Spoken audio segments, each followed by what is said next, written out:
And hey, wipe that smile off your face. This is serious.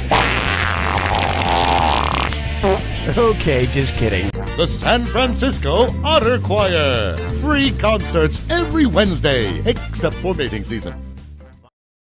10 seconds. Best of luck. Let's check the electrics. 6,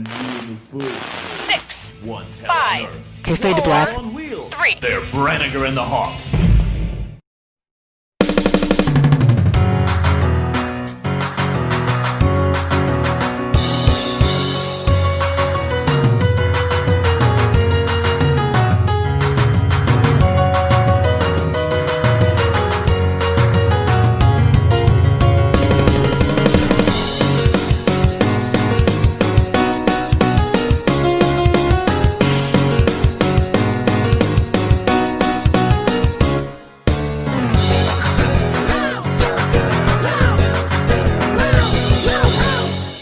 Mike Douglas.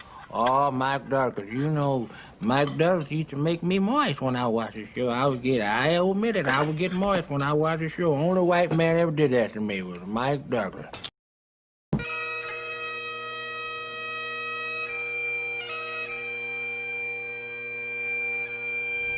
As fearless in death as he was in life.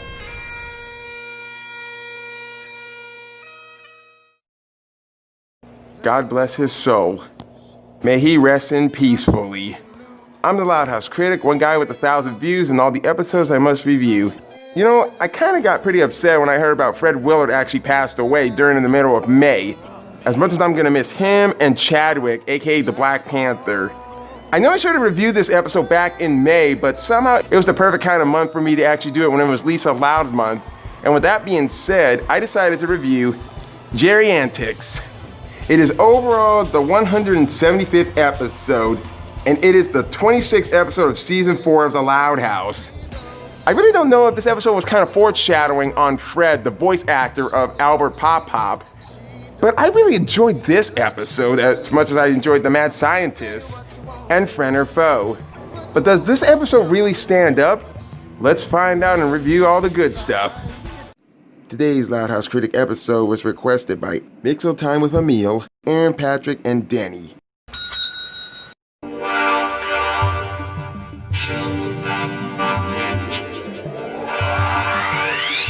Okay, take a moment to collect your thoughts. This next question is going to require some high-level mathematical thinking. What I'm about to ask you has puzzled humans for centuries. Ready? How many squares do you make when you play Foursquare?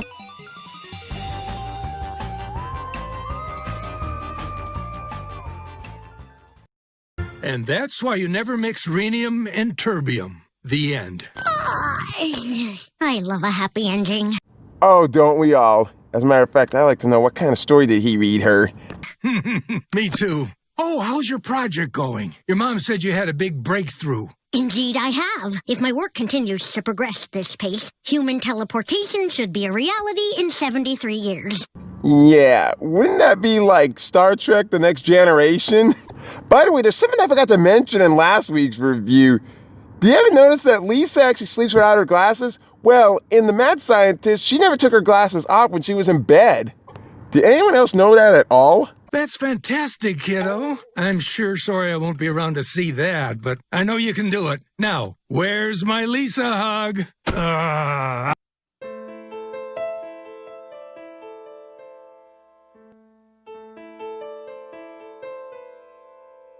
Night, sweetie. Won't be around to see that.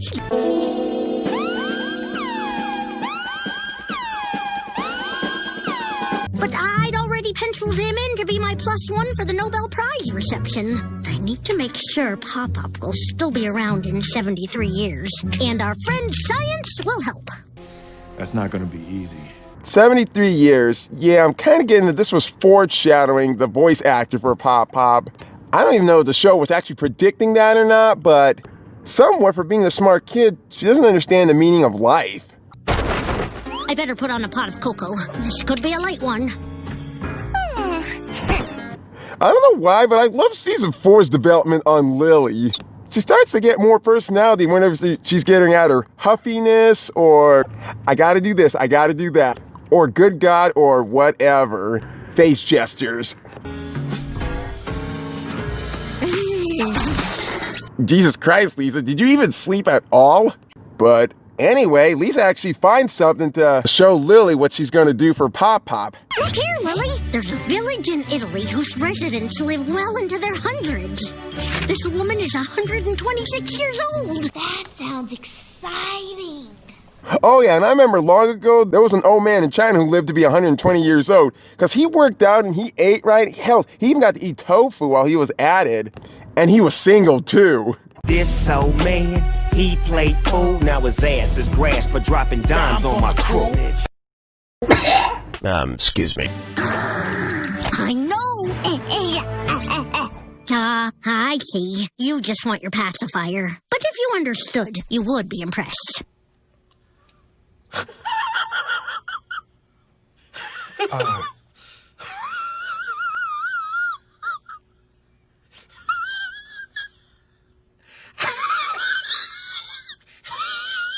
What the fuck is so funny?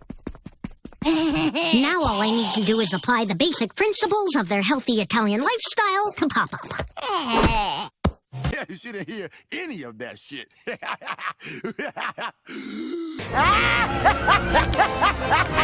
God damn, is that freaky! So Lisa and Albert are at the mall. Catch a movie? I had something else in mind. A nice, brisk walk. Oh, okay, sure. See, I've been doing some research on increasing human lifespan and thought we could make some modifications to your lifestyle. And this is the part where Lisa is going to become unlikable to several people out there who don't find Lisa as their favorite Loud House kid. Well, I suppose a nice stroll never hurt anyone. And you're never going to imagine how this stroll is actually going to turn out. This around your wrist. It's a heart monitor. No point in a brisk walk if we aren't elevating the heart rate, now is there? All right, kiddo, you set the pace. Lisa setting the pace? I'm not buying it. Are you ready, Riker? And I can painlessly guarantee you already know that Lisa's already going to learn a valuable lesson the hard way. And I'll talk about that criticism later.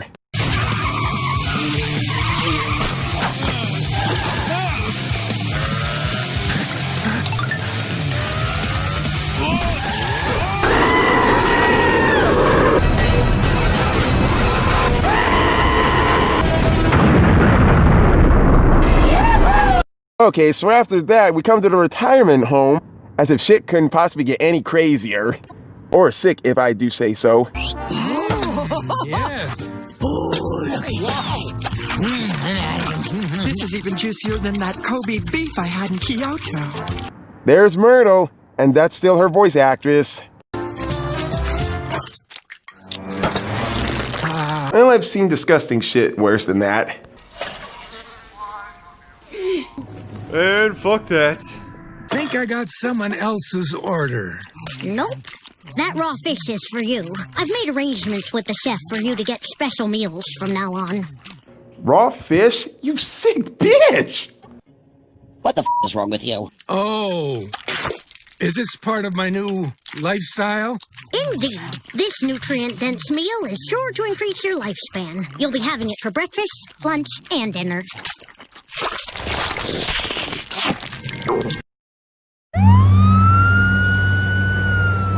I sang it before, and I'll sing it again. And high risk for salmonella. So Lisa comes up with more batshit craziness of Pop-Pop's living life. Lisa, sweetie, can we turn down the thermostat? I'm boiling like a lobster. Aw, try to hang in there. My research shows that exposure to extreme heat followed by extreme cold will help rejuvenate your cells. Jesus, Lisa's become a monster in this episode. It's like she's trying to care, but she's not really caring at all. What's this extreme cold you're talking about? You really want to know? Oh, forget this. You're weak, Bernie! Weak! Look who's talking! Holy shit, that is disturbing. Please, Pop-Up. It's necessary.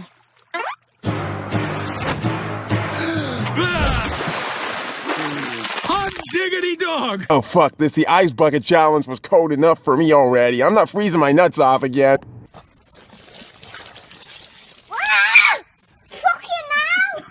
As Kenny from Where the Miller said before. No fucking way. Okay, I'm good. Nuh-uh. 30 minutes. You get used to it. Can you be cold, Batman?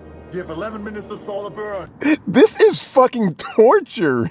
But the whole nightmare shit ain't over yet until Lisa leaves the retirement home.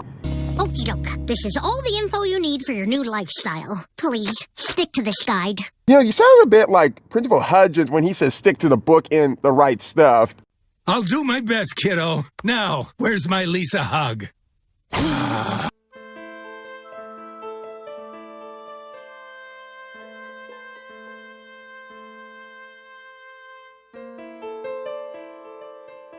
I love the hugging embracement that Albert and Lisa did. The next day at the mall, Lenny and Lisa are actually shown there. Here we are, Lise. Ready to hit the sales? No, thank you. I'm not here to buy. I am here to spy. Whoa, holy shit, those are some big eye spy glasses. Watch this. Go-Go Gadget Lisa goggles. So Lisa spies around through the mall doing some copyright infringement from Mission Impossible.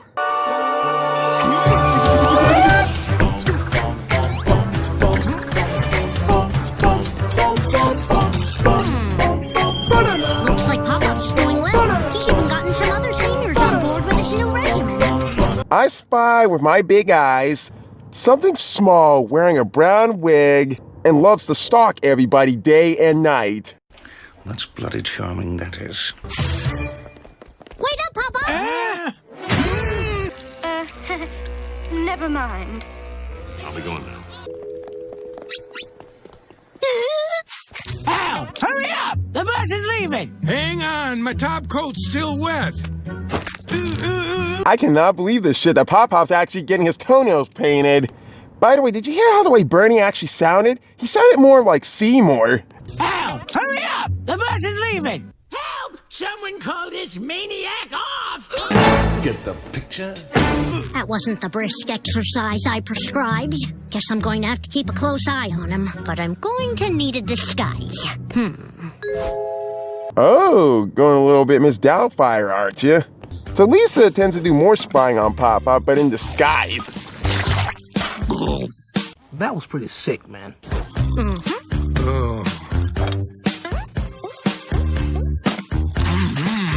Oh, yeah. Oh, I can enjoy that at IHOP anytime.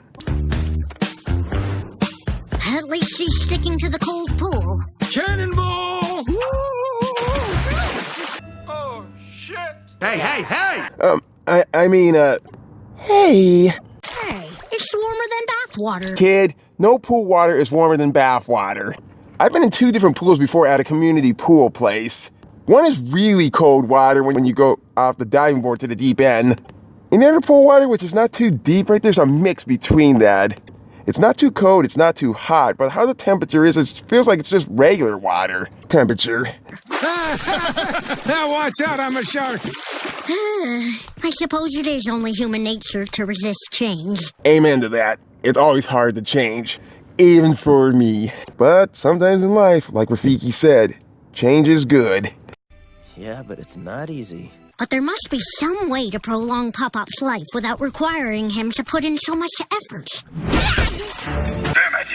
So Lisa comes up with her devious little plan of making Pop-Pop live forever. Oh, God, have you lost your mind? This is gonna be a long night for the both of us. Somebody kill that turkey! Behold, youngest sibling, my I love that look on Lily. She knows how to give tood. new improved method to elongate Pop-Pop's life. I don't know why, I just love Lily's reaction to that. Well, it's quite simple, really. These sensors will regulate his temperature, improve his muscle tone, and much more. As long as he wears them, he's guaranteed to live a long life. Yes. Well, forgive me for not leaping for joy. Bad back, you know. Everyone's a critic. But I suppose the whole thing is a bit of an eyesore. Good thing I have Lenny to turn to for fashion help. Little mother chucker, you just hummed the theme song? How in the fuck do these cartoon characters know their own damn theme song? I've seen odder things with the Powerpuff Girls, and yet I still have to question how the fuck do they even know Tom and Jerry? Sweet Jesus, things just don't add up these days. Hey! Use a damn cup, you ugly old broad!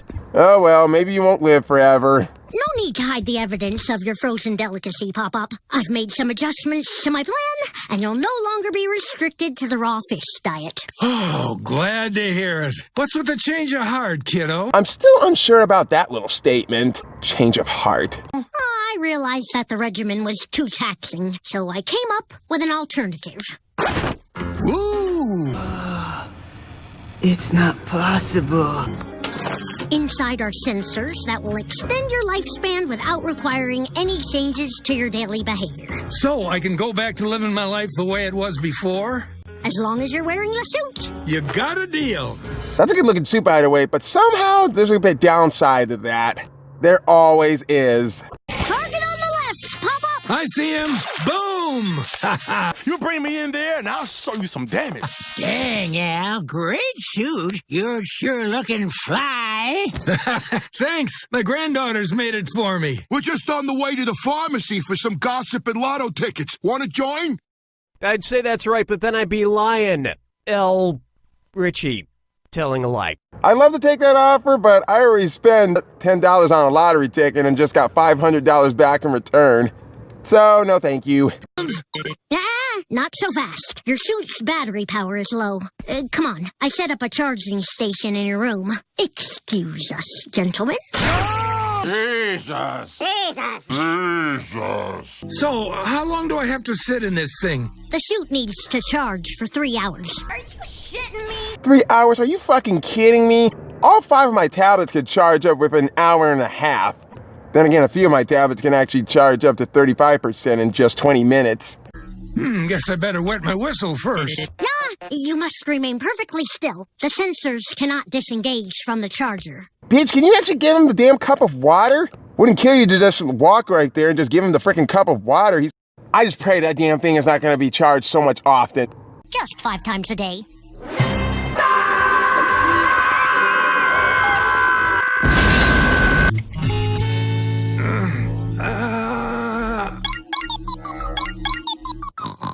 Hurry up there, wake up!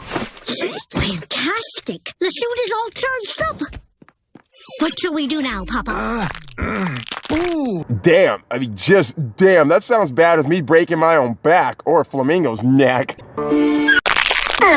I think we're gonna get letters about this. Well, how about we play some shuffleboard with my buds? Oh, sorry, Pop-Up. We can't go outside. The rays from the sun could damage the sensors in the suit. Oh, guess I'll just play shuffleboard at night from now on. Well, as long as there's no moonlight. God, are you still Obviously, moonlight is just sunlight reflected off the moon. That's bullshit. You use a magnifying glass with the sun, not the fucking moon. I still think that part was retarded in Alvin and the Chipmunks Shipwrecked. I mean, when Theodore actually blows the fire out, and he doesn't use any common sense at all.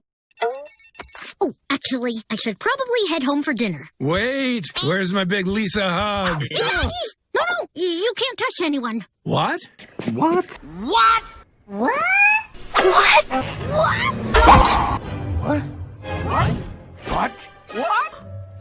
Say what again? Say what again? I dare you. I double dare you, motherfuckers. The oils from human skin could damage the sensors. From now on, you'll need to refrain from all physical contact. Damn, that's really cold-hearted of you, Lisa, considering someone's not used to human emotions. I'm beginning to actually see a real pattern here between the fans and Lisa Loud, and it does not look good at all.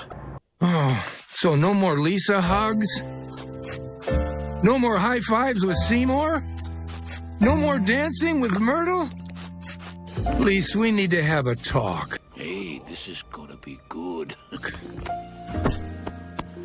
Thank you for making this suit. It's a super swell idea, but I don't think I can wear it anymore. What? Why? Well, it's sweet you want me to live a long life, but I want to be able to play shuffleboard in the sun and eat crispy potatoes every day. And a life without Lisa hugs? Well, that's no life at all. Damn right. I see. So you're saying what's the extra time good for if you won't get to enjoy it? Boom! Look at that! We just figured it out. Oh, somebody's finally catching up. Besides, I've still got lots of great years ahead of me, and spending time with my grandkids is the part I look forward to the most. Aw, I'm looking forward to that too. Lisa hug?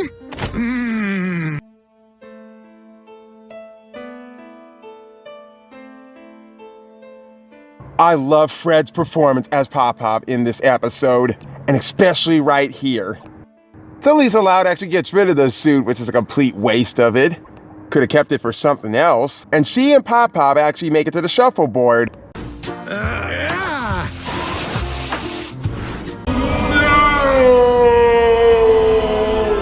Ha-ha! Yeah! Glad I can still cut a rug with my sweetheart. You can't have one without the other. Ain't this sweet? Fred and Jennifer deserve to be with each other. That is, until his time came. Hey, Pop-Up, can I ask you to do one thing? Sure. Just keep being you. Don't have to ask me twice. That's an unusual smart thing for you to say, Lisa. For once. So Lisa Loud actually does have a heart after all. She just likes to cloud her own emotions. But she does have her own reasons. You'd be surprised what you can live through. Now, who wants to play another round?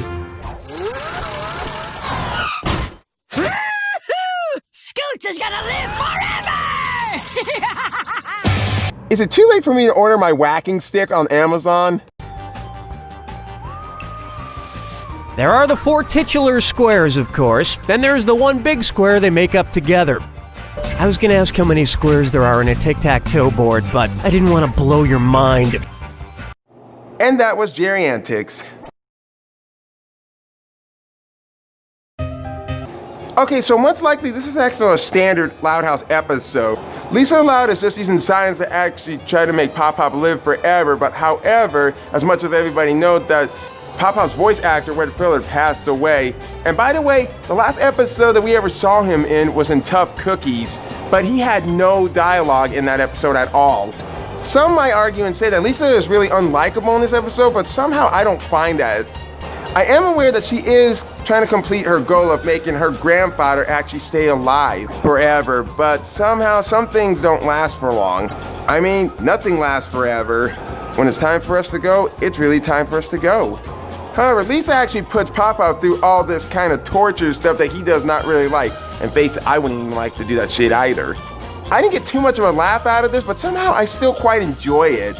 I really don't have so much to say about it. It's not the worst Lisa Loud episode, but no matter on which side of the fence you be on about Lisa Loud in this episode, you could either enjoy this or House of Lies, which much people actually be on that side of the fence. Nothing too special about this episode, but I can still really enjoy the performance from Fred Willard. But though, has anyone else even noticed that him and the voice actress for Myrtle are actually in some movies together? I'm pretty sure that's a really big coincidence about putting Pop-Pop and Myrtle together in Instagram. Because somehow it's literally telling us that Fred and Jennifer are meant for each other. I don't know, maybe they are, maybe they were. I don't know, I'm just a Loud House critic. Oh, and by the way, if any of you are expecting a Loud House character editorial for this month, don't bother, because I'm not going to do another Loud House character editorial until the actual show ends, if you know what I'm talking about. But I can still do Q&A editorials. I'm the Loud House critic, and I gotta get ready for October, and everybody knows what that means. In the loud house, duck, dodge, push and shove, it's how we show our love. In the loud house, one boy and 10 girls wouldn't trade it for the world. Yes, we graduate from Harvard. At the head of my class. But if they test sobriety, I ran out fast. There's no strings attached and there's no hand of mine.